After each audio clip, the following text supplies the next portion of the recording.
Thank you very much, Chairman. Good evening, ladies and gentlemen. It's nice to be here. Nice to be back in Adelaide. I live in the bush now.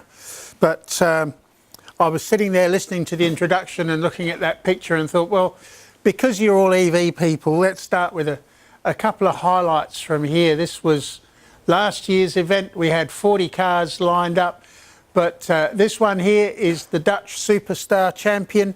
That team, way back in 2007, cracked that magic number. They went from Darwin to Adelaide and averaged 106 kilometres an hour. Now, I do that trip a couple of times a year in a conventional vehicle. I can't do 106 clicks average. I mean, that is just an amazing achievement. This one here is the University of New South Wales cruiser class car, and I'll talk about cruiser class when I come to the presentation, but as you can see, it looks like a road going car. In fact, they got as close as cooey to getting an ADR compliance, and the New South Wales transport people just pipped them at the post with something to do with the height of the seat off the floor pan. Something absolutely crazy. But all of those things, we have people that we know in those places in government, and they're advocating all the while for sense and common sense to come to new generation electric vehicles, and the standards and things that are imposed through 100 years of conventional cars. But apart from that, I've been invited here tonight to talk about a crazy event that's consumed most of my time over the past 20 plus years, and perhaps tease out what we can learn from the event and what opportunities it may present. Because over the 30-year history of the World Solar Challenge, it's grown in stature, I have to say, from a somewhat quirky enterprise populated by nerdy inventors to actually a serious engineering challenge that has attracted some of the world's most prestigious institutions. But what is it? It's certainly very hard to describe its nuances in a simple way. Many don't see it as having a mass market appeal, and it is actually quite hard to keep it on the radar of the stakeholders. The intellectual property of the event is actually owned by the state of South Australia. The state of the Northern Territory have been a financial stakeholder for all of its history. But keeping those people engaged and keeping the continuity is really hard, because every time you go back, all these public servants, they've changed office, they've retired, they've moved on, they're doing something else. I'll come to the work, talk about the World Solar Challenge. The what? Oh yeah, solar car race. Yeah. Oh look, we put a lot of money into motor racing. You know, this is just another form of motor racing. Well, actually it's not. Let's start the conversation again. And around the merry-go-round goes again and again. And no doubt it will continue to do so. The event ticks lots of boxes. What it doesn't tick are those boxes that excites the politicians, filling the Adelaide Oval, bringing the Lance Armstrongs of this world to ride his bicycle round the town, things like that. It brings lots of people. It brings Vice-Chancellor of Engineering from some of the most prestigious institutions in the world. Does anybody care? You know, it's a frustration of mine that we don't get the engagement of some of our teams to tell us who's coming in advance so we can tee up things that are going to be useful to us. The boxes that the event ticks are numerous, and that really is both its strength and its weakness. The proposition is simple enough. Build a solar-powered car. What could be easier than that? When you've done it, drive it across Australia. So, simple. I can't do that squeak thing that the meerkat does, but it's a simple proposition. So, is it science, or is it sport, or is it engineering, or is it research? Is it education? Is it adventure? It's certainly a great adventure. What about art? Certainly, as a design challenge, I like to talk about bringing art into the STEM subjects and talk about STEAM. But we're not here to talk about steam cars. But we could be, because a solar-powered car could run on a Stirling engine. We don't say it's got to be an EV. We don't say it's got to be an electric car. And that's one of the little nuances and one of the little secrets that I might tease out. To understand what it is and what it can teach us, we have to look at where it might have come from and take a look at a bit of the history and the motivations for its existence, because whether they're economic or environmental, change, I have to say, is inevitable. Change of the way we think about things, how we deal with disruptive change is invariably the key to the future. And of course, the electric vehicle enthusiasts, we're all versed in talking to people as we go about our daily business, talking about the wonders of electric cars and zero emission mobility. It's disruptive change that people are really frightened of. That and range anxiety, but we won't worry about that. We'll talk about that in a minute. So it should be clear that we can't just carry on doing things in the way we're doing. We came to understand that in the early 70s, or we should have done. We understood there were political reasons, were there no others of greater import, to reduce our reliance on black gold. And those of you who lived through that time, looking around the room, I can see that there were a few who, like me, were on deck in those times. We know well the consequences of when the Saudis turned off the taps to teach the Americans a lesson, and the rest of us suffered. And in more recent times, the motivation is that environmental awareness, that through my own lifetime of work in project management and film management has taken me to some quite disturbing places on the face of this lovely planet. Something that's particularly important to the current generation, unrestrained by political history, was when this old bloke, my old mate Hans Thelstrup, was racing motorcars, the fuel for which was an early casualty of that political zeitgeist I mentioned earlier, closely followed by cigarette advertising. He defied the critics by building a solar-powered car, driving it from Perth to Sydney. Some of us remember those days, don't we, Tom? Now, not a lot of pictures remain in the public domain because he sold the rights to the National Geographic, and they're keen to recoup some of their money in the interest that we might show in these things. But we did find the car. I found the car in Braddon in the ACT, in a warehouse belonging to the National Museum of Australia. We couldn't find it, Hans couldn't find it, because the National Museum don't know anything about Thelstrup. They know about BP and they know about the Quiet Achiever, but that's the Solar Trek, sorry, not Quiet Achiever, Solar Trek. So BP and Solar Trek are the two key words that would get access to this thing. And they consider it a national treasure. How good's that? And it sits beside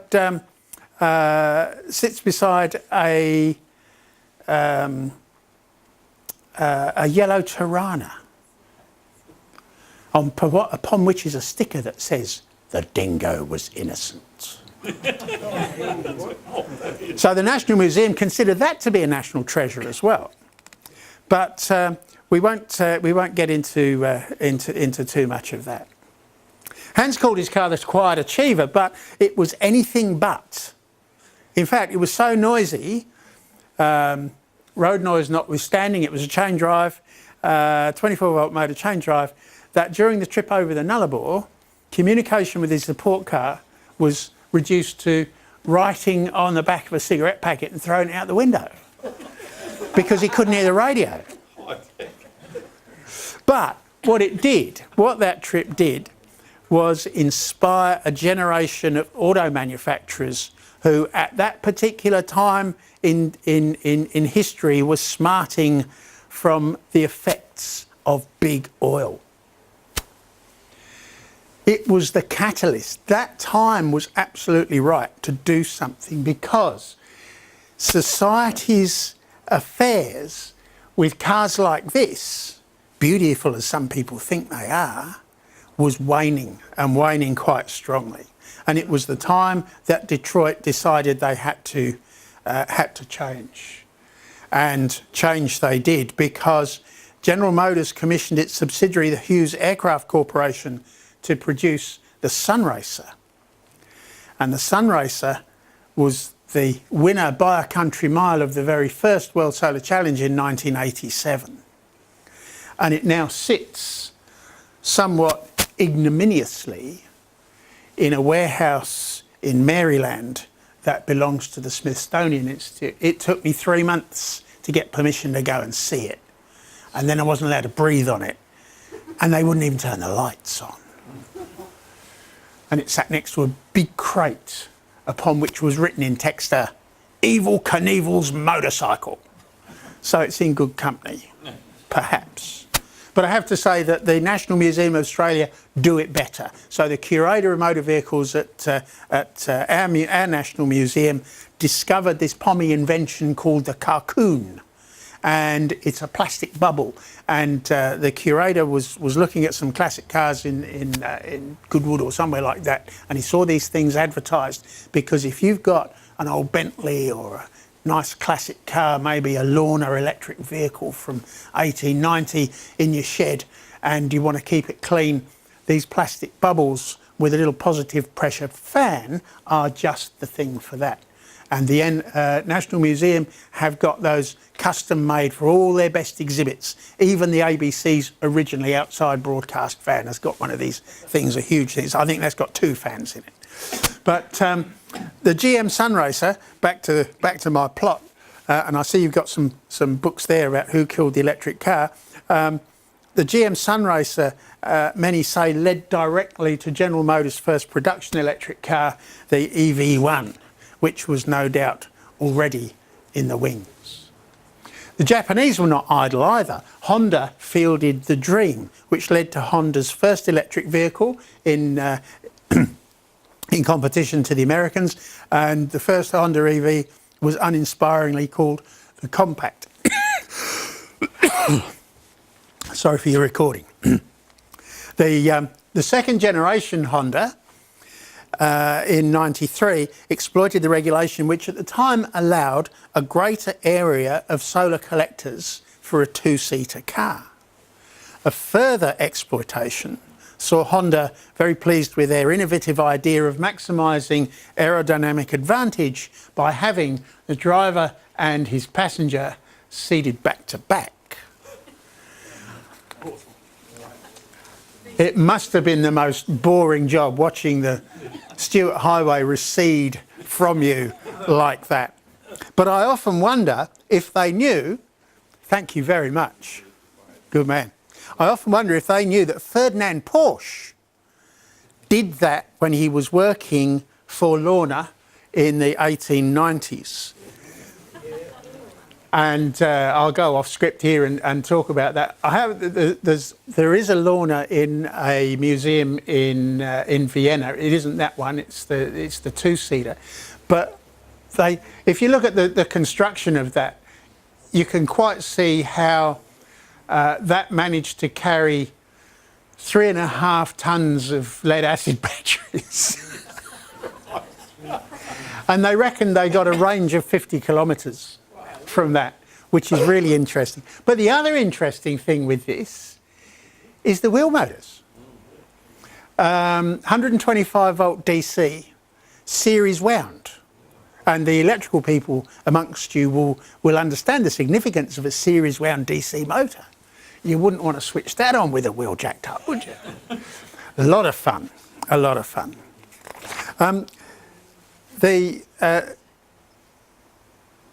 The modern solar car folks think that they actually had the idea of the wheel motor, but as we can see here, over 120 years ago they were doing that, but I think we do it a lot better now with our modern induction motors, multi-phase induction motors.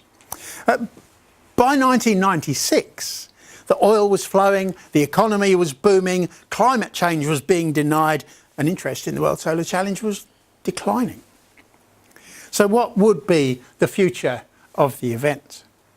No longer a forum for the big manufacturers to brag about how green they were, it became a serious design competition into the imperatives of sustainable transport, pushing the boundaries of electric vehicle efficiency. Clearly, what it was not, as some thought it might be or even should be, was yet another form of motor racing.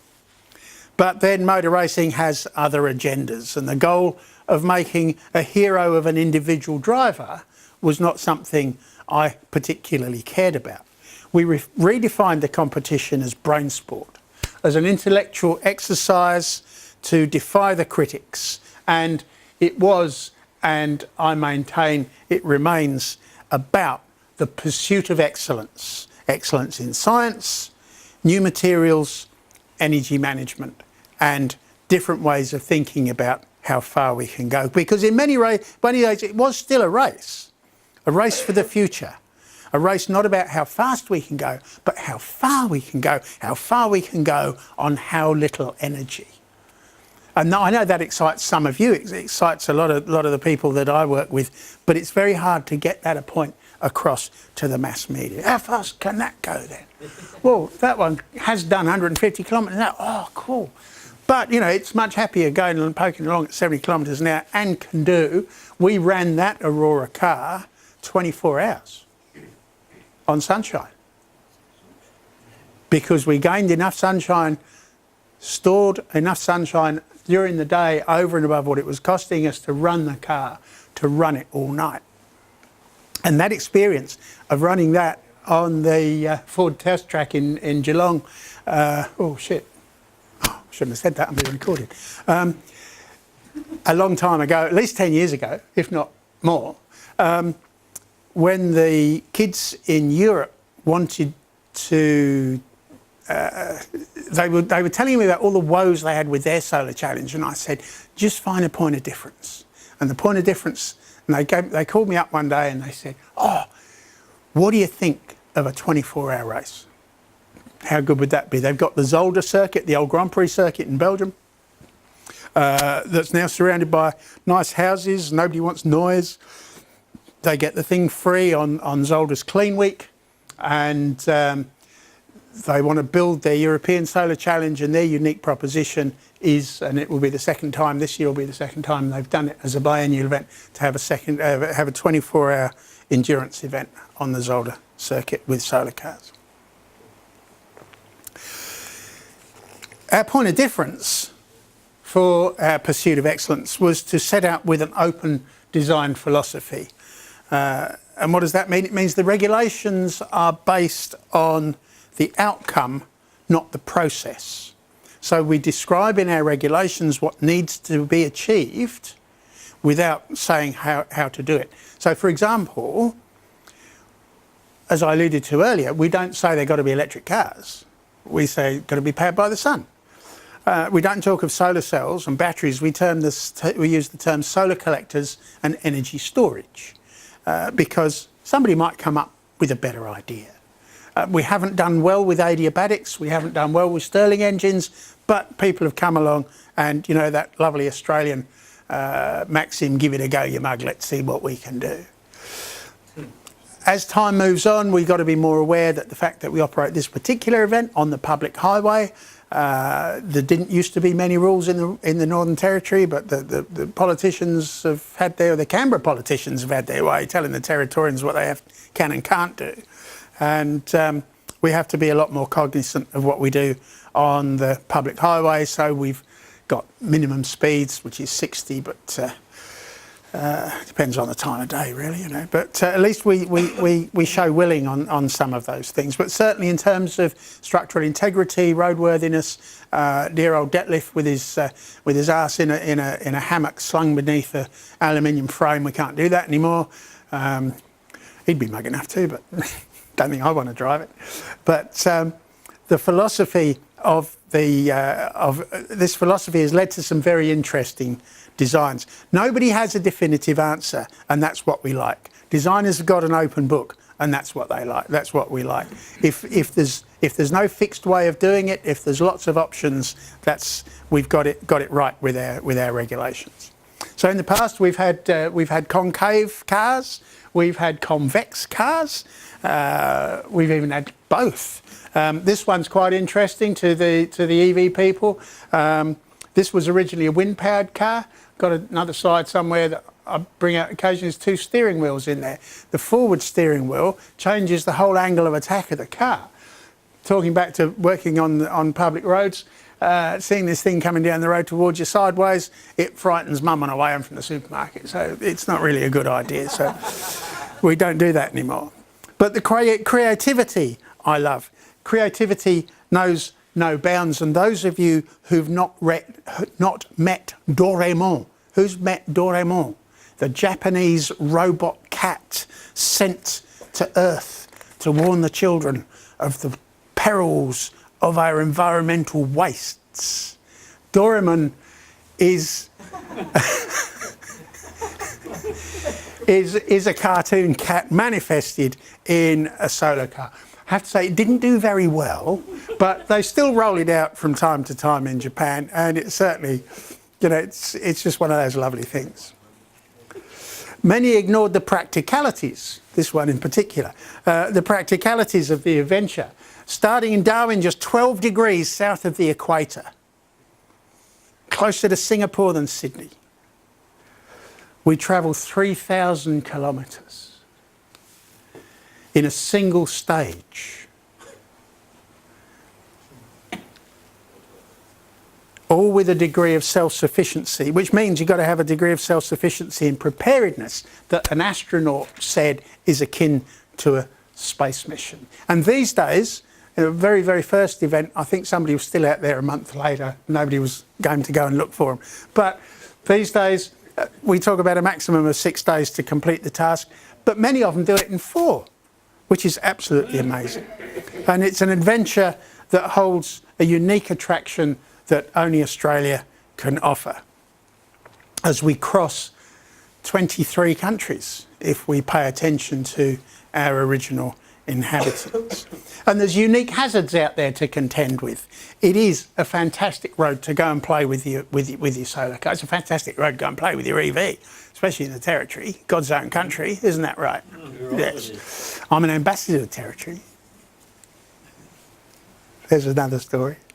And there's unique hazards out there. There may not be a lot of traffic out there, but what there is way outside the experience of the majority of our visitors. And the distances, as we say, are extreme. And for us, there's the ever-changing political landscape. They can't make up their mind on speed limits. And of course, the ubiquity of roadworks, and let's not, Australia's love of moving big shit by road.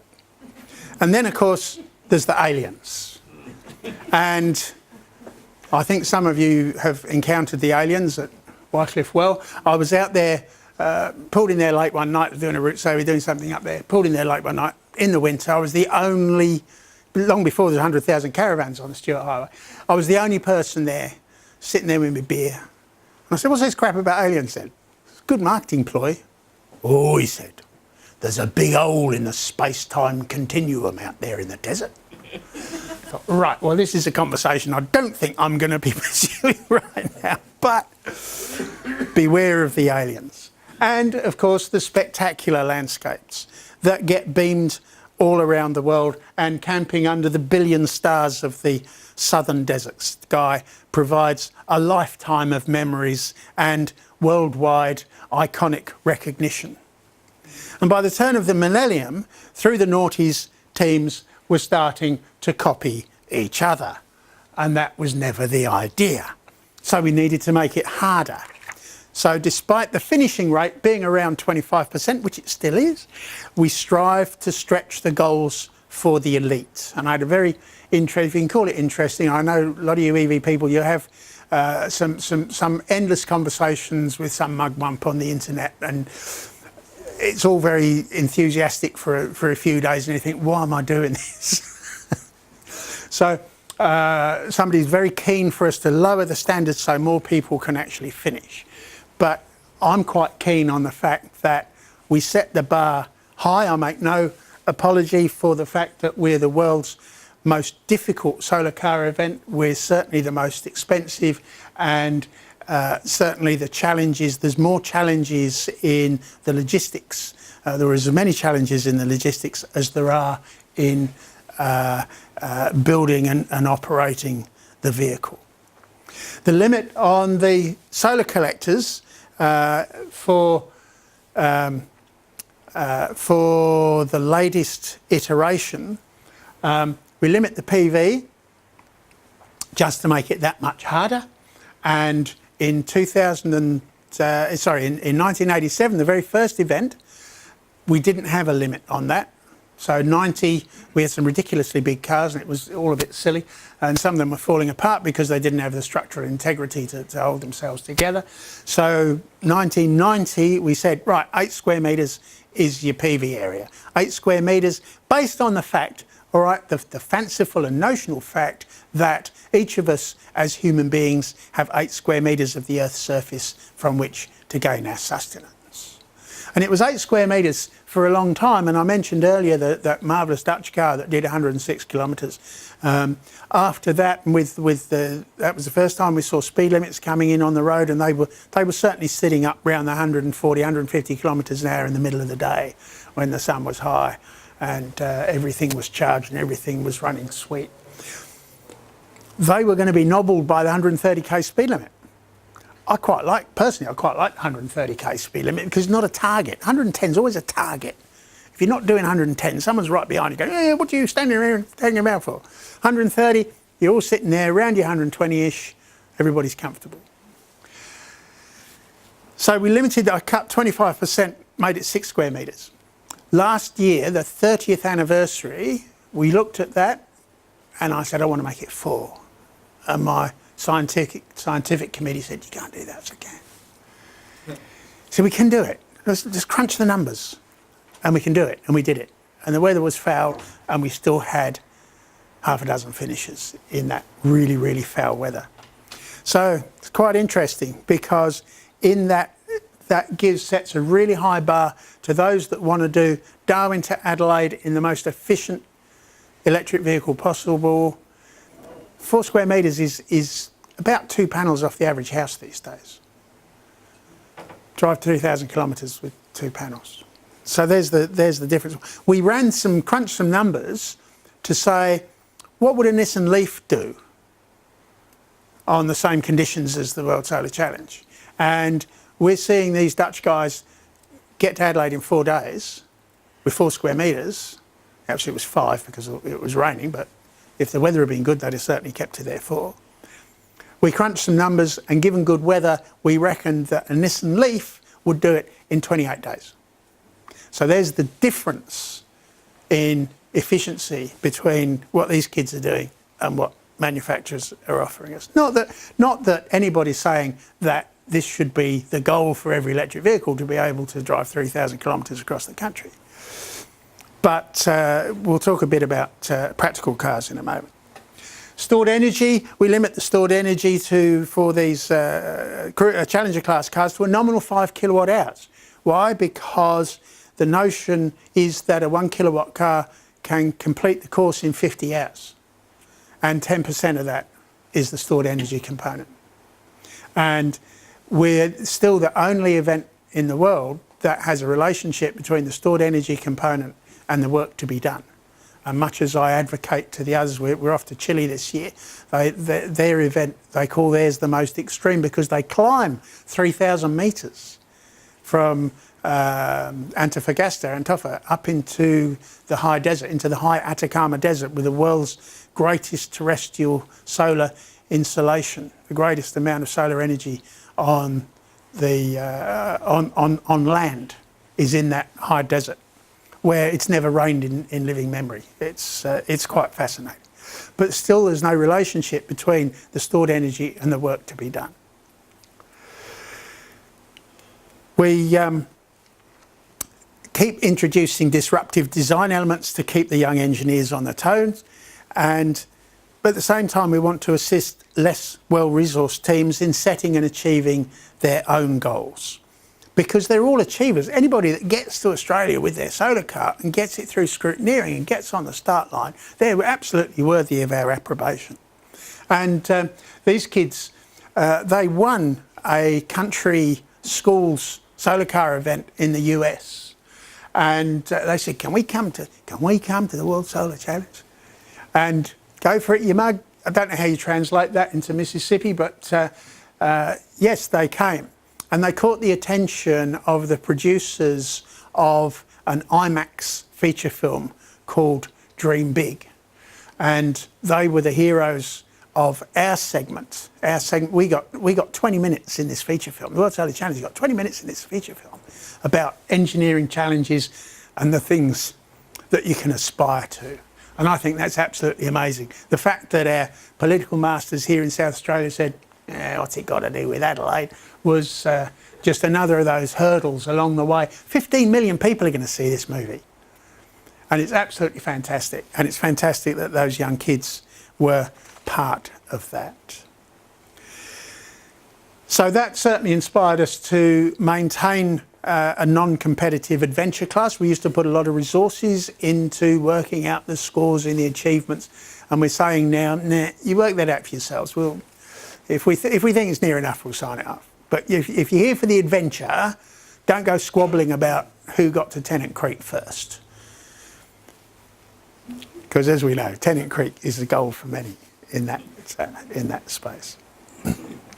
But what we've seen, the overland crossing of Australia is always a great adventure for everyone involved. And adding that element into the technical and engineering aspects, we continue to attract the best and the brightest from around the world. The Challenger class is about energy efficiency, it's about reliability, and it's about line honours. And the Cruiser class is about practicality, real cars of the future for everyday people that in many ways herald the future of personal mobility.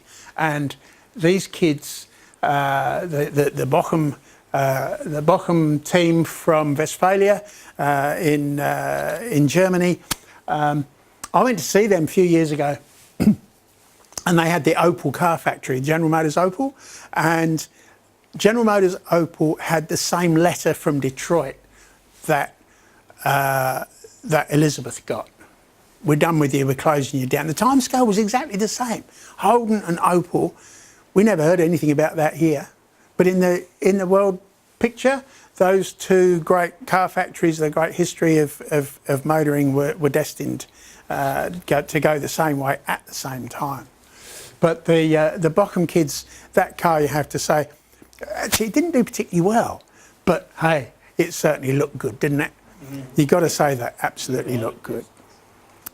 And to make it even more relevant, we're engaging now with the CSIRO and with Environment Australia to highlight the importance of smart grid technology for electric vehicle charging, because, like it or not, the cars we drive and the power that we use to recharge our batteries are subject and will be more and more subject to disruptive technologies which are coming to an electricity network near you, if indeed they're not already there. So, what does it take to be successful? And what can we learn from those who achieve success? And is it an opportunity for Australia in general, and South Australia in particular, to be cognizant of what's happening on the world stage? In determining what's needed, one of the first things that comes to mind in this space is superior technology. Will superior technology win the day? Well, I can think of a team backed by a consortium of European automotive research labs, and another that has won awards for their innovative ideas, and several others that have tried very, very hard, but have they got on the finish line first? No, it hasn't been the technology. I can think of an American team from the heart of Silicon Valley and another that demonstrates Japanese high-tech at its very finest. Have they won? No, they all just don't quite get there. So, if it's not technology, what is it? Maybe it's the resources. I've caught up, sorry. Maybe it's the resources. And by that, what I mean, of course, is money. True, some teams appear to have a budget totally out of proportion with reality, and there are even those with the arrogance to say they deserve to win because of the level of the investment they've made. Have we seen them with line honours? No. And that particular one that always bangs on about how much money they've got, I think they've come third 5 times. I'll leave you to work that one out. Because there must be an element of technology and resources in the winning combination, but who has found the formula for success? What do the, some say, obscure Dutch Technical University of Delft, a town arguably more famous for its canals and blue pottery, have that the best and finest of the US, Europe and Japan don't? Because the Dutch have taken home the trophy no less than 7 times.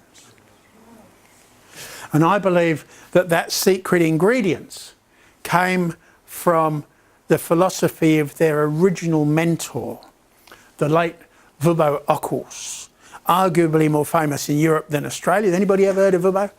No. Oh. Spaceman. Spaceman, yes, absolutely, spaceman. Good man, yes. He is Dutch.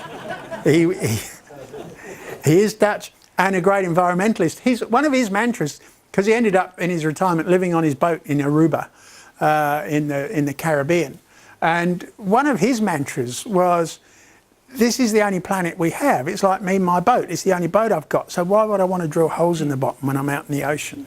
That was quite an interesting, quite an interesting analogy. So Wubbo, a physicist, environmentalist, and astronaut, inspired everybody with whom he came into contact. And he was the only person on my friends list who has travelled away from this planet on a physical plane. But Wubbo believed in creative friction. And by that, he encouraged everybody to challenge each other's ideas. So he created this environment where, by challenging other people's ideas, it forced you to understand their point of view and to listen with a view to understanding rather than listen with a view to replying. And I think it's an absolutely fascinating philosophy, because I've also heard him talk about T-shaped individuals, T-shaped being people with their own depth of knowledge in their chosen subject and the breadth of understanding of what the people standing beside them also did. The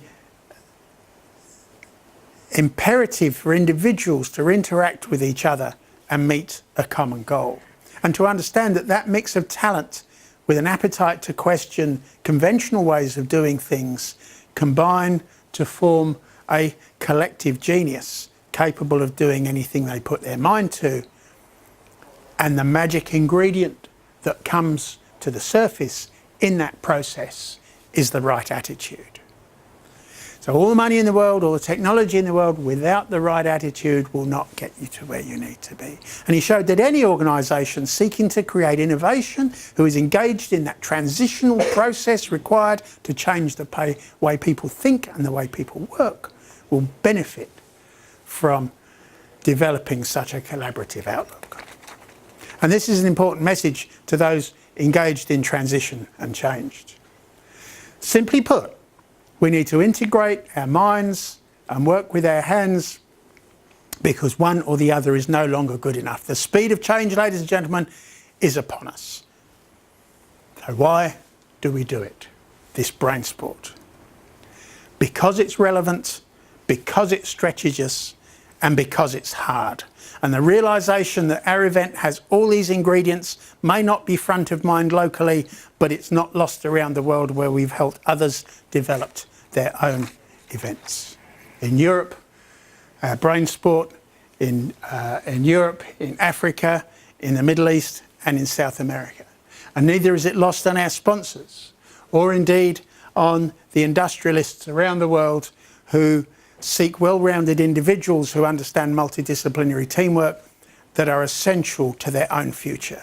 And they support our teams in their countries, which is why our alumni can be found on the payrolls of such institutions as SpaceX, Tesla and Google. So what's next? I hope we will continue to reflect the dreams of visionary people. In the 1950s, I was around then, so were some of it. In the 1950s, we dreamed of automotive autonomy. And perhaps that reality is getting a little closer. And many of my generation dreamed of the freedom a set of wheels would bring us.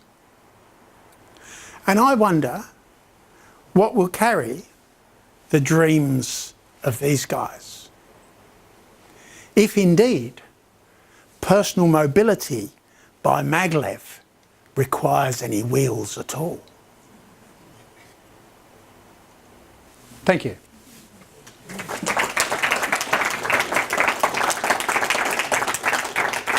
Thank you, Chris. It was more than I expected, I must admit. It's fantastic. The philosophy behind the race is absolutely fantastic, and the change and the breadth of change is one from this growth that your event is pushing our society and our world forward. It's fantastic.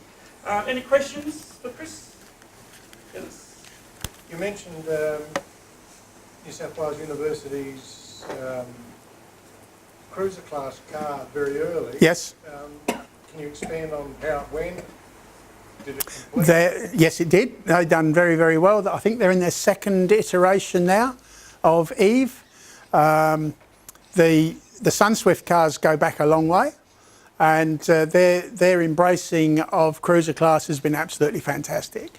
They did cause us, I won't say dramas, but some political hiccups by pushing through their contacts into Canberra and places like that to try and gain some competitive advantage for their on-road registration. Ultimately, these are all individually constructed vehicles. We've actually taken, in the first cruiser class cars, I rated the notion of road registration very highly. But because the conditions are so different around the world, it's very hard to match like with like. We've got some crazy stuff in Australia to meet ADR compliance, even for individually constructed vehicles. They've got even harder stuff in Europe. So the guys from Eindhoven that built the six-seater, for their Dutch road registration, they had to have radio signature, radio interference, RFI testing. And if it wasn't for their sponsors, it would have been out of their range to be able to do that, because I think there's only 2 or 3 facilities in the whole of Europe where they put the whole car in and measure the whole thing under a dynamometer test. We don't need to do that in Australia, but apparently we do need to know how far the seat squab is off the floor pan. So we took that away. We took the road registration away, mainly because the authority to be on the public road in our event is the sign-off by the Northern Territory Department of Transport. And you get into these very strange arguments where you can't be registered consecutively in 2 different states, but you can be registered if you're an overseas car and you get a temporary registration in Australia. And people were telling us, I love this, when some of the teams with money said, "Oh, we're going to drive all around Australia and then we're going to end up doing the event." Well, on what conditions will you bring your vehicle into Australia? What will be your vehicle entry permit? Because if you don't have an ADR compliance plate, the only way you can bring your vehicle in is under the reciprocal arrangements under the ATA Carnet system as a tourist. So you as an individual have to show that you as an individual own that car in your own country and it's registered for the road in your country, and you're going to come to Australia as a tourist and drive it in Australia as a tourist. Yeah, great. That means you can't be in the World Solar Challenge because you're not a tourist. Any other questions for Chris? What is you said this cruiser class? What is the main definition difference between that and, for instance, the full open category cars that are really extreme to look at? So the main difference is the cruiser class cars are designed to show that a solar car can be a practical proposition. So we don't put a limit on the stored energy. in the cruiser class, but we do measure the energy inputs. And there's quite a complicated formula dreamt up. I think Peter Pudney came and spoke to you, did he? Peter Pudney came and spoke to you, Professor Pudney from UniSA, who built the TREV and built the solar taxi, solar ambulance. Oh, sorry, it's not an ambulance, it's a taxi, because the blackfellas won't get in an ambulance, but they will get in a taxi. He's a mathematician. His passion is solar cars. He, way back in the day, he was way out of... He created new standards in energy management, cracking the numbers for energy management as a strategist. And he went on to apply the things he'd learnt working on solar cars in his spare time to his full-time job as then a mathematical research scientist, and is one of only 3 or 4 world experts in railway rolling stock energy management. And he's now an associate professor at the uni. Where was I going with this? Yes, he's created... You've got to have or something, or sorry? Is there a number of seats the car has to have? It's got to have at least 2. One of the cunning things we've come up with, because our main financial stakeholder, Bridgestone Corporation, they're playing with this experimental tyres. You may have seen their low rolling resistance tyres you can buy for your everyday cars, which they're calling O-Logic.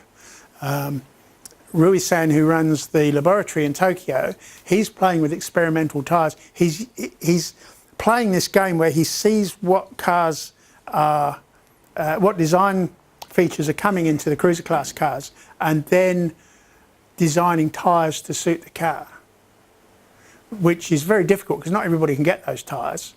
And because he's our sponsor, we can't be too nasty about that. But it's very interesting how design and research work together.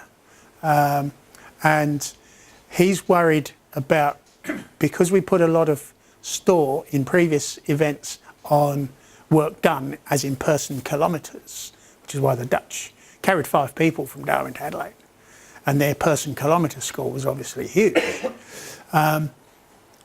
They were very concerned about the tyre loadings if people were going towards buses. So they asked me to limit it to 4 seats. And in our usual devious way, we haven't limited it to 4 seats at all. We've limited it to 4 people being carried. So anybody that wants to build a bus still can, but they can only carry 4 people in the event down the Stewart Highway.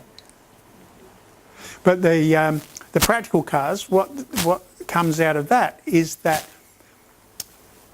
it brings in that industrial design element. And there was a picture quite late in the piece. Oh, go on, hold on, find it. There was a picture quite late in the piece of, before that? Yeah. Oh. Industrial design at RMIT for their cruiser class car for the next event.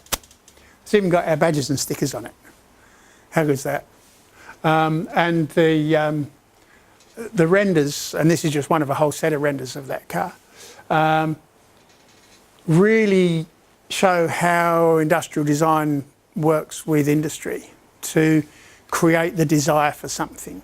Because if the designers don't create something that we find is desirable, we're not going to buy it. And by introducing the elements, the subjective elements of judging in the cruiser class, the designers, the team, has got to decide what the end user, in our case the judges, are going to find attractive or a point of difference or desirable in that car. And this will be the 3rd time we've run the cruiser class, and we're playing with those levels of energy used, the work done, the people carried, and the desirability of the end product. And I can remember years ago that there was a 1-day solar car event in Belgium, and one of the things that they got on the afternoon, we got the mayor and and the ladies of the congregation to decide which car looked the nicest. And everybody derided them for that. But I thought, no, actually, that's this element of desirability. Okay. Well, we might wind up Chris's There's some people over here trying to catch your attention. But you'll be staying afterwards, Chris? So, You'll be staying on afterwards? uh, After 9? I'm driving home, so we'll see how we go. Okay. Right. We've just got some other things to move on with. Because we usually finish by 9. Okay, done. Yep.